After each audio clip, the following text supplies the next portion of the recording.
Salve Maria, muito bom dia. Existem assuntos que nos chamam bastante atenção. Entre esses assuntos, sem dúvida, é a mística. E a gente pode perceber que várias pessoas querem saber: olha, eu queria saber como é que um santo faz a bilocação, que é estar em dois lugares ao mesmo tempo. Como é a questão da levitação, né? Você ser suspendido, né? Suspenso do chão e fica como se fosse voando. Claro que tem várias definições da levitação, né? O rapto, o voo estático e vários outros nomes. Os estigmas, o dom de milagres, o dom sobre a criação, né? De falar para os animais eles obedecerem de forma inexplicável, né? Não sendo domesticados, e vários outros fenômenos. O perfume que é exalado do corpo de forma inexplicável, os corpos incorruptos e tantas outras coisas maravilhosas que acontecem na vida dos santos, tanto durante a vida como após eles falecerem. Então muitas pessoas querem estudar os santos por curiosidade, por ver aquilo que é extraordinário. E em si só isso não é mal, não é ruim, mas se fica somente nisso, pode trazer um prejuízo ao entendimento da fé, como se a vida dos santos se resumissem a fenômenos extraordinários, e como se a mística se reduzisse a fenômenos também extraordinários, que não estão na ordem, no ordiano do dia a dia, ou seja. Então, isso é preocupante, essa fixação apenas em fenômenos extraordinários. Do outro lado, também é preocupante alguém que nega todos esses fenômenos e começam a explicar tudo de forma paranormal, tudo de forma psicológica, tudo de forma como se fosse uma histeria, como se fosse charlatanismo. Então, ambas as posturas são equivocadas, são erradas e fazem mal à nossa saúde espiritual. Tanto quando você faz uma fixação, um foco total nos fenômenos, quando você renuncia e coloca um ceticismo total em qualquer fenômeno e coloca um desconfiômetro, opa, enganchou a palavra, né? Você coloca uma desconfiança total e diz que isso não pode existir. Isso tudo tem uma explicação meramente e simplesmente natural. Então, ambas essas posturas, elas são ruins, fazem mal à saúde, são equivocadas e não são inteligentes de forma alguma. Os fenômenos místicos existem, eles precisam ser estudados, eles precisam ser examinados, é necessário olhar esses fenômenos. Porém, a mística não se resume a isso. Isso tem que ficar bem claro. Então, a gente pode ver santos que tiveram na sua vida inúmeros fenômenos místicos, inúmeros, e outros que não tiveram nenhum. Isso não os faz nem mais nem menos santos. Existe uma pedagogia de Deus para cada santo, certo? Existe um mistério de Deus na vida de cada santo.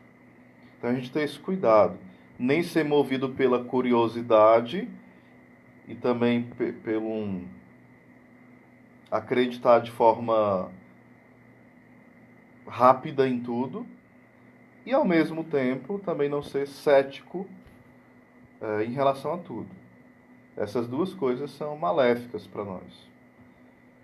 Então a gente precisa estudar com sobriedade o que é a mística, o que é a vida de oração, o que é a união com Deus, o que é uma oração de quietude, o que é uma oração de simplicidade, o que é oração vocal, oração mental, a união estática. Então é preciso estudar de forma amorosa, de forma profunda. Hoje no Brasil existe esses dois extremos, né? Hoje não, sempre existiu, mas hoje de forma acentuada. Às vezes, em alguns países existe o culto aos fenômenos místicos, aquilo que é extraordinário. E se nega uma vida intelectual, uma vida de estudo, e se olha até de forma errada e de forma tenho aversão a essas pessoas que buscam uma vida intelectual mais profunda. Você coloca como se ele fosse hipócrita, vaidoso, orgulhoso, amostrado, iludido pelo demônio, crédulo demais em si mesmo.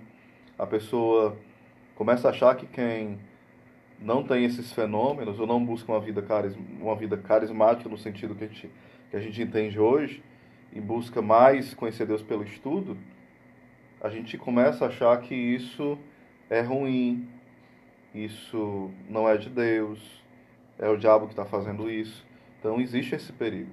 Por outro lado, existem aqueles que começam a dizer, poxa vida, todo mundo só vive no sentimentalismo, no emocionalismo, só escravo das emoções, dos afetos, e começam a se dedicar somente ao estudo, e acha que para alguém ser uma pessoa que é intelectual, alguém que é uma pessoa de Deus, ela não pode ter emoções, ela não pode chorar, ela não pode sorrir, ela não pode ter sensações, arrepios, ela não pode ter emoções fortes. A pessoa começa a ter uma aversão, começa a ter uma rejeição pelas emoções. Então, as duas coisas estão equivocadas e erradas. Quando você acha que alguém não tem uma afetividade, emoções, sentimentos, paixões, humor, e acha que ninguém deve ter isso na vida espiritual, nós estamos equivocados. Por outro lado, quando você acha que a pessoa não deve estudar muito, porque isso é orgulho, é vaidade, é hipocrisia, é se amostrar, vai ficar doido, também é outra coisa erradíssima. As duas coisas existem em nós. Nós somos um todo. Nós temos a nossa afetividade, nós temos a nossa inteligência, a nossa imaginação, a nossa memória, a nossa vontade, a nossa corporeidade, as fantasias e tantas outras coisas mais. E essas coisas não são malignas. Elas podem ser usadas de forma desordenadas e bagunçadas, mas não são malignas. E quantas vezes nós jogamos uma dessas coisas fora? Então isso é desequilíbrio. Então, como estudar a mística? Olhando para a vida dos santos. Os santos eles não procuravam os fenômenos, mas aconteciam os fenômenos. E muitas vezes eles ficavam um pouco embaraçados, envergonhados. Eles eram profundamente humildes. Eles não ficavam buscando esses fenômenos. O que existe hoje são pessoas que ficam fixadas nos fenômenos e já começam a coceirinha na mão e já acham que está recebendo a chaga de Cristo. Começa a sentir uma sensação do corpo levantando e já acha que está levitando. Cuidado. Os santos, eles não buscavam esses fenômenos, não se orgulhavam e não andavam se mostrando, se exibindo, não. E nem contando para todo mundo.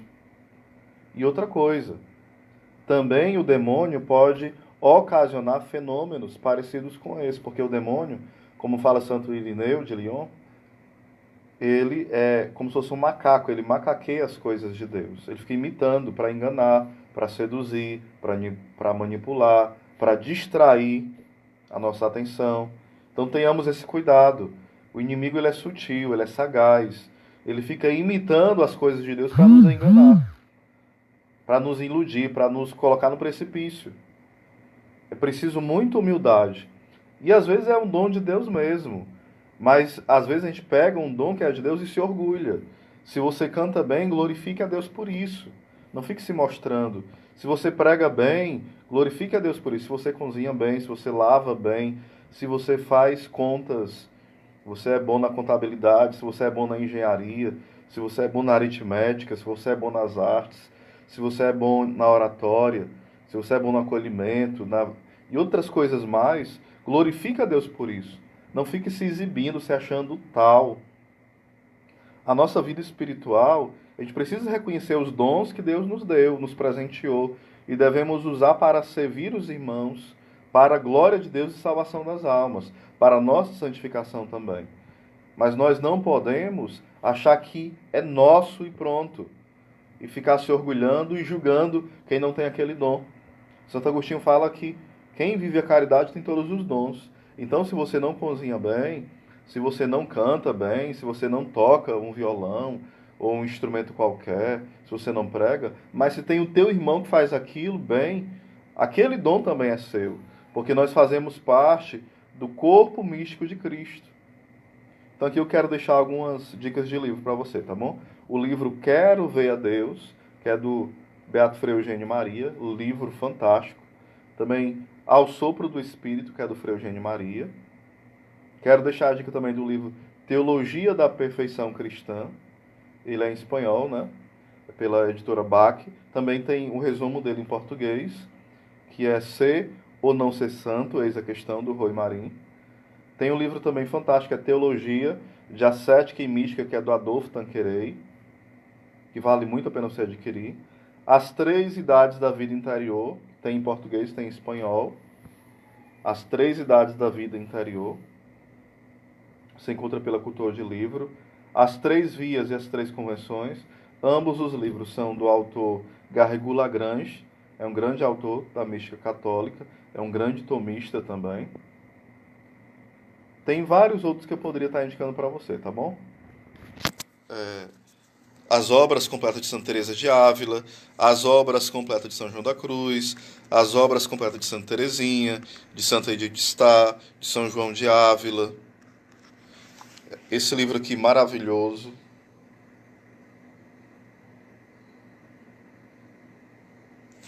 que é o livro Fenômenos Extraordinários de Místicos e Santos, também pela editora Paulus, né? Também tem um livro A Paixão de Cristo nos Seus Eleitos e vários outros, tá bom? São algumas dicas que eu deixo para vocês.